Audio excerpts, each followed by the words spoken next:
Good evening and good day. My name is Lady Alicia, and welcome to Poppy Playtime. I actually had a whole recording of the first chapter of this game, but turns out I was muted for the entirety of it, so my microphone was not on, and that would not have made for any kind of good commentary whatsoever. So here we are, take 2 of Poppy Playtime, Chapter 1. Chapter 1, A Tight Squeeze. As an ex-employee of Playtime Co., you finally return to the factory many years after everybody within disappeared. Alright, we're just gonna load new game. I have played the game before now, so... You are about to see the most incredible doll ever invented. Her name is Poppy, and she is the first truly intelligent doll in the world. A little girl can talk to her. Poppy gives her answers. She is the first doll actually able to have a conversation with a child. Hard to believe? Just watch.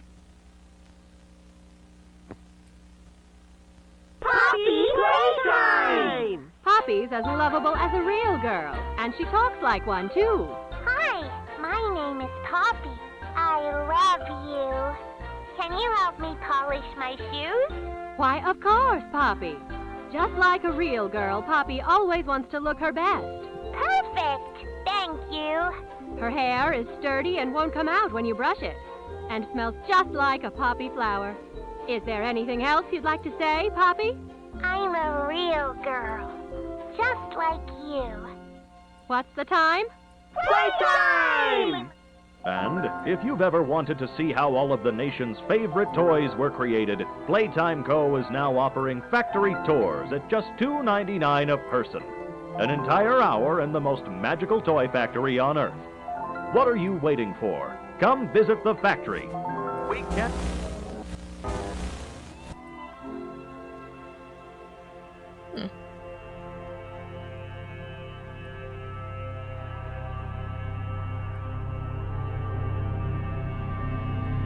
Poppy Playtime.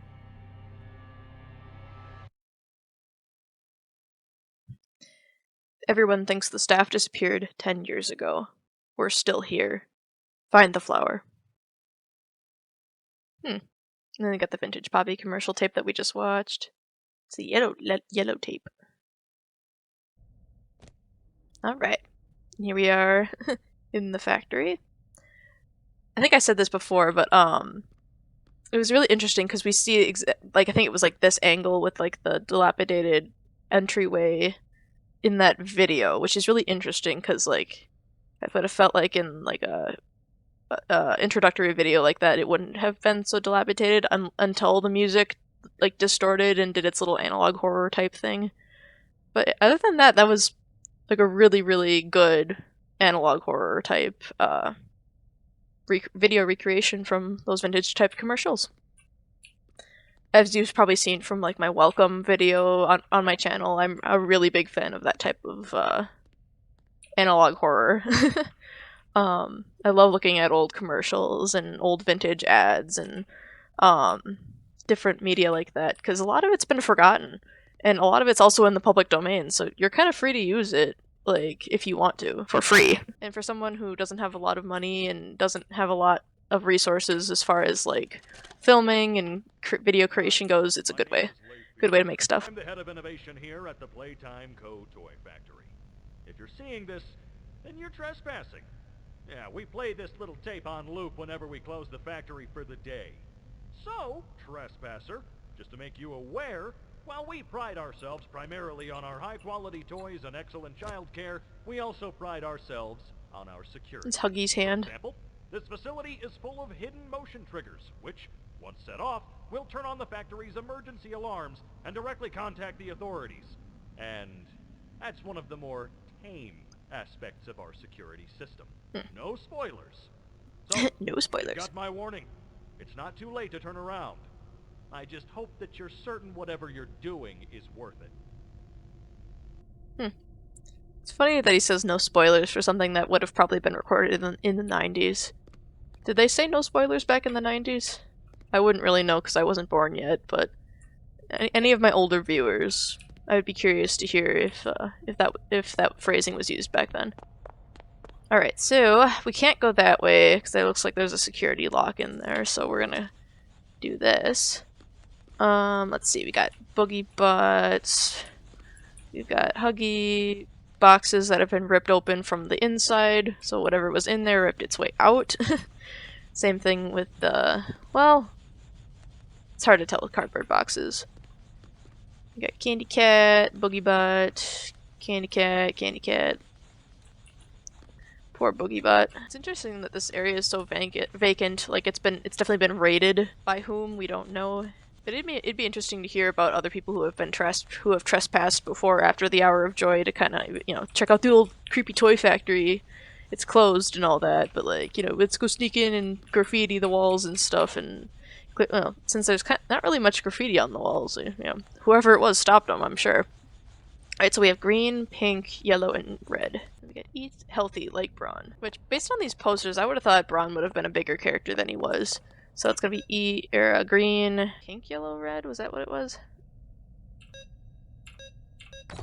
Yep, that's what it was. Poor deceased cat bee. Poppy wants to play. Security office. We have a head and necklace Braun. Grab pack training to learn more about our tools here. Playtime Co. It's trademarked grab pack. Tighten the straps.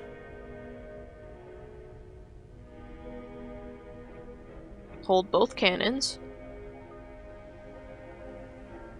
Pull trigger to fire. Pull again to retract. Hold to grip onto object.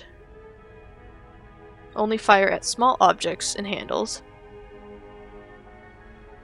Do not fire at a coworker. Oh, this may cause injury. Wire is conductive. Used for rewiring. Okay. This is all crucial information. Thank you. Use your grab pack responsibly. What's the time? Playtime! Gimme. Gimme the grab. Gimme the pack. Gimme that. Gimme the candy kit. Okay. Alright. Into the factory we go. But yeah, it's just interesting from all the leaves on the floor. Like, this has been, abandoned for the last 10 years, so it makes sense. But, like, we got, like, broken glass over here. Like, obviously this has been broken, or whatever was in here broke out. Because, something was in there, clearly. And if the glass is out here on the outside, it got broken out of. Stuff was able to get out of here at some point. Stuff or staff or whoever, you know, something. Oh, man of the hour, Mr. Huggy Wuggy. Let's read about him before he leaves. Huggy Wuggy, 1984. Playtime Co. has designed hundreds of distinct toys, but none more connected with people more than that of our Huggy Wuggy. Our founder, Elliot Ludwig, aimed to create a toy which could hug you forever. As is always true, Playtime Co.'s four-step process to creating the most lifelike toys was a success. With a bit of string and polyester, our lovable blue pal, Huggy, was brought to life. Huggy Wuggy has gone on to be Playtime Co.'s most popular and best-selling toy so far.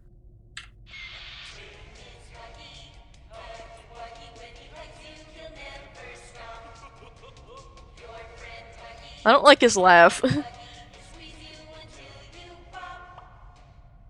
don't like how jolly his laugh sounds. He shouldn't have that low-pitched of a voice. That's a little unnerving.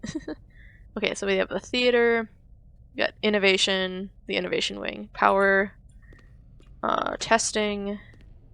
Okay, so this is like the kind of the public area to kind of show off a lot of the more fun aspects of the factory.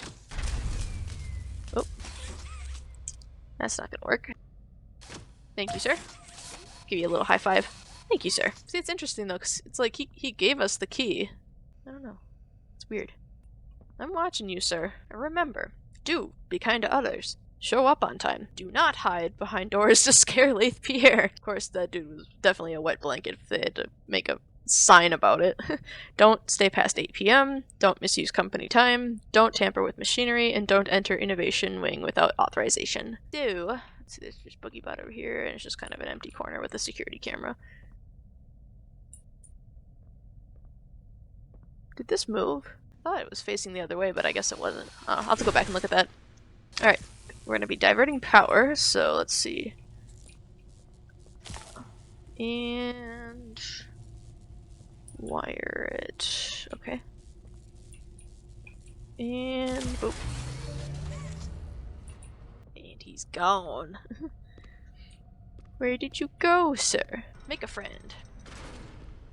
Sweet fun. Candy Cat, yum, eat. Wise words. Wise words from Candy Cat. Oh. Oh, I don't know why they'd put like a mat on the floor here like this. So we have a yellow tape we have to find. Huggy says, remember to take breaks. I want to get a t-shirt that has this on it. Or even get like a poster version of it. But but also breaks longer than 10 minutes are not prohibited. So like you know, don't forget to take breaks, but like take very short breaks. You're not allowed to do anything else. Okay. So I think this just leads back to where we were just now. Okay, that works. Okay. Handle with care. Shipment is highly fragile. Do not drop.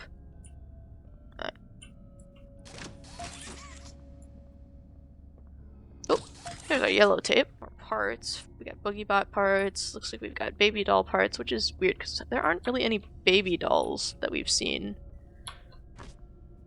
We haven't really seen any baby dolls. Cause like this isn't Poppy. Her arms aren't that pudgy. Unless they're like new version, like Poppy 2.0 versions or something. Like, I don't know, not sure what the baby doll pieces are for. Again, we got more brawn pieces, we've got cat bee pieces. Rich, where are they keeping the Huggy boxes? I don't know. I couldn't tell you. Remember when maintenance left it a sweep of this place? No. Exactly. Nobody in this stupid company knows what they're doing. Oh, I swear, I haven't seen a single box in its place since they started flooding the storehouse with orphanage junk. Right. I get it. It's a nice program and all, on brand, but it's just hard to be happy about it when manufacturing's on our necks about it, because we can't find stupid Huggy boxes! Rich. You're right. You're right. It's for the orphans. I just wish there were less boxes. Anything less would be more habitable. Is that even a word? Habitable? Habitable? Abidable? Abidable. I think that's what it... I don't know, I just have to look that up. Abidable. There you go. It's just interesting that they talk about the playtime, or playcare aspect of the factory already. Like, they allude to it as far back as Chapter 1. Because that's all of Chapter 3 right there. That's all of playcare. Oh! I saw him! What were you doing in there? I wonder how long he'd been there. Had he been staring at me the whole time? I don't know, I didn't notice. Alright, so now we have both hands. So, we can open this. Perfect. Oop. Okay. Okay, so we have another puzzle.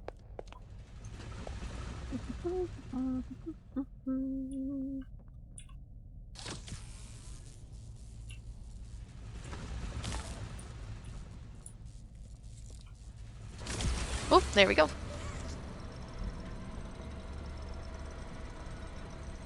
I know those puzzles get super complicated in chapters 2 and 3. Like the ones here are pretty easy. Oh, got toy parts. Cat bees. And baby dolls.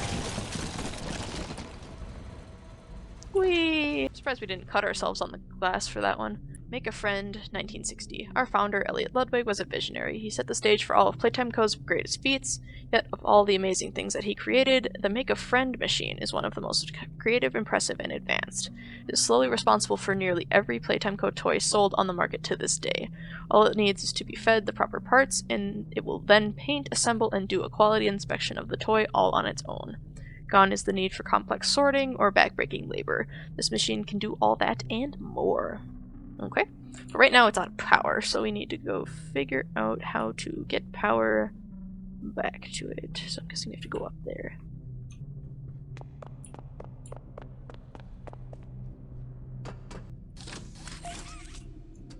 let's watch that quick.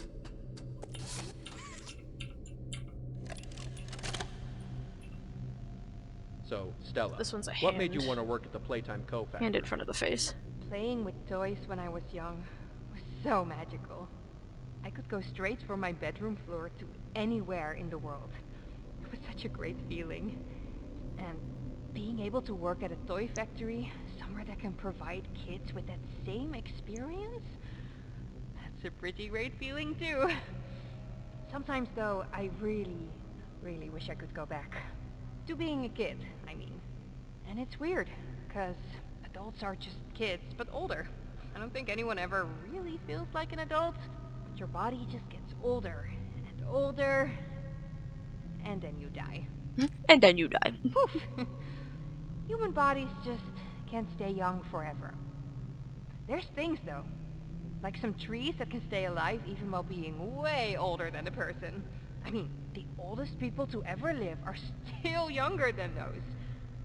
So I guess everyone is always young relative to something. Right? Alright, I think we're getting a little off track. In a weird sort of way, her voice reminds me a lot of Victor from Arcane. Like, they have a very similar accent, and I'm not sure what that accent is. But anyway, yeah, she obviously was setting the foundation for later sections and later chapters where really focusing on the Bigger Bodies initiative and building toys and stuff like that. Let's see if I can do this. So we gotta go this way. Now that we're over here, though, we don't need that one as much.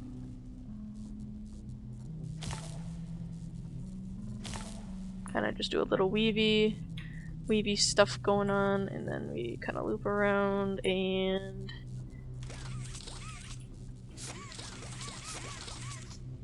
Did I do it wrong? Huh, that was really odd. Okay. Not sure why it didn't let me do that before, but whatever.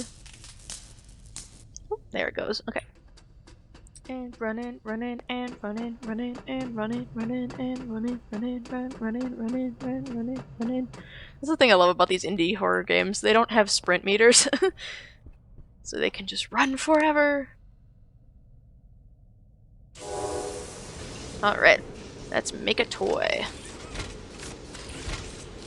Oh, come on. Grab onto it. There we are.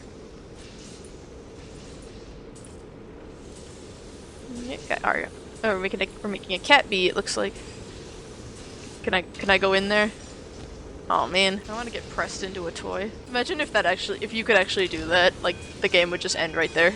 Like the prototype or whatever is just watching you on the camera is like, huh. I mean, okay. Got our cat bee. These guys, little bug eyes. Again, we haven't really seen like an actual like cat bee other than just the toy that we make here, or the candy cat, or the boogie bot. Like, for all these characters that show up in this first chapter, it's like we really don't see much of them. And like we see a little bit of Brawn, but not as like a Bigger Bodies initiative or a toy version, unless you watch like little clips on the Mob Games YouTube channel, which provide more lore details, but like in the actual game itself, we just have not seen a lot of these other characters. But they keep introducing they keep introducing other characters though, so I mean, it makes sense. Alright, so we have our cat bee. Well, I wanted it back. What kind of thing is this? Like, every kid comes in here, they make a toy, and they're like, oh yay, and then they put it on the thing, and it's like, gone. It's vaporized. Alright, well, all these are locked. And this ominous dark hallway doesn't seem promising at all. Oh! Okay.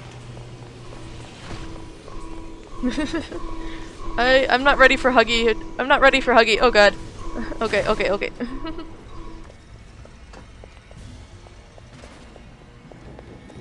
Oh god. I don't like that. I don't like that at all.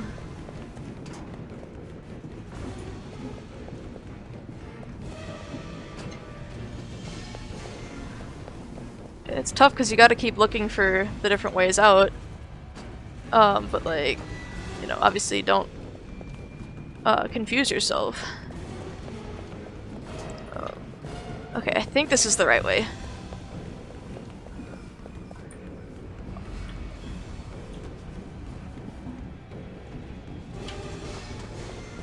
Oh, okay, oh god! Okay, okay, okay, okay, okay, okay. I was trying my best. That scared the poop out of me, I don't... Oh my god. Run a little faster, please. Okay, whew, okay. Okay, let me just pull this thing down. Okay. Oh! Ow. Oh, 1, 2, 3. Ooh! He hit everything going down. My goodness. Yeah, I got splatter, like splatter, big splatter. Yeesh. Oh, my goodness, my goodness. Even after playing that already today, like that was, whew, that was intense. I think we found all the tapes too, which is really cool. Alright, we got one more tape. Final log. In relation. Experiment 1006. The prototype. Coordination and cooperation is evidently within his skill set, as well as the skill set of all other experiments of his type. Though still missing, today's events are no doubt in relation to him. His absence was a flaw in the scientific process, which should have under no circumstances been left unaccounted for. That's why I'm making this log, so that the same mistake won't be made twice. Any future experiments will need to be contained and disposed of in a secure location. I'm not worried about myself. No, a lot of dust particles. I thought those were stars at first, and then I was like, no, that's just dust. I mean, it makes sense if it's... Understand it or not. End of... Oh. I mean, it makes sense if the factory's been abandoned for 10 years. There's gonna be a lot of dust. A lot of dust. Alright, we got all the usual suspects in this chapter. We got Braun, got Cat B, more Cat B, more Braun. Braun looks high as hell over there, especially that one. Boogiebot. No, I guess Candy Cat is a well-loved character among the other characters, because I'm not seeing any Candy Cats over here. Now that I'm thinking about it, I don't think we've seen any Candy Cat corpses either. At the Poppy's house. Very pretty flowers. I don't even think these are poppies though. Poppies don't look like... I don't think poppies look like that. These comfy velvety cushions.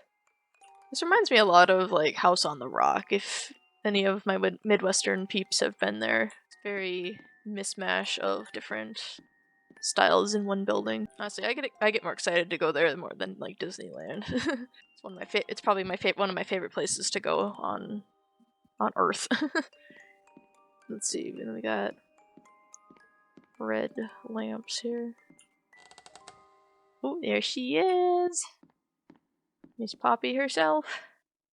Got a little blankie, toy box. Yeah, it's just interesting why she was in this case the whole time. Wallpaper's peeling off. Okay. You opened my case. And she seems oddly eager about that too. Well, cool. That was chapter 1. It's cool to kind of see like a lot of it was made by like 2 people, or you know, a very small handful of people. Everyone did a really great job. Like this was a really good first chapter. Like of course it's gonna be a short video, but like kind of like I compare it to Bendy and the Ink Machine a lot, or like this franchise I compare it a lot to Bendy and the Ink Machine. But what I think this game series has over Bendy is the cinematography aspect of it. Like, I feel like this game was created to be cinematic, or to have a movie adaptation of it made eventually, rather than it being solely just the gameplay or the indie game aspect of it. Like, it focuses immediately on the lore. It focuses immediately on world building and character design, like all other aspects. Not that Bendy and the Ink Machine Chapter 1 didn't do that, but like that focused more on like atmosphere and secrets and like just trying to build that intrigue, whereas this already goes in with that, building on the aspect of analog horror, of mascot horror, because a lot of that at this point when this game was made had already been done already, like with FNAF, with Bendy, with a lot of those other ones as well. So But yeah, this was a really great playthrough again. Technically my second playthrough of the first chapter today, but nevertheless it was just as much fun the second time or third time playing it now, because I think I've actually played chapter 1 like 3 different times. Once when it, kind of closer to when it first came out, and then twice today. Like I said, it leads, like, it really sets up the world and kind of, you know, shows a little, little bits and pieces of like, hey, this is what you can look forward to learning more about in future chapters, and this was just kind of scratching the surface a little bit of the factory as well. It's like, look at how big this place is. Now, there's a whole mess of stuff going on in Poppy Playtime, and even more to find out in Chapter 4 when that comes out in just a few short weeks. So this has been Lydia Alicia. I hope you've enjoyed the playthrough. Remember to like, comment, and subscribe. Those are all very important things. Let me know what you'd like to see next. I have a whole list of stuff that I could explore next, but if there's anything y'all are looking forward to seeing me play most, let me know. And maybe I'll play that sooner than later. Stay tuned for Poppy Playtime Chapter 2 and finishing out the forest as well. And with that, I will see y'all in the next video. See you real soon. Oh, and also, you can tell I'm ready for Poppy Playtime playthrough when I actually have my very own catnap right over there. Alright, that was all.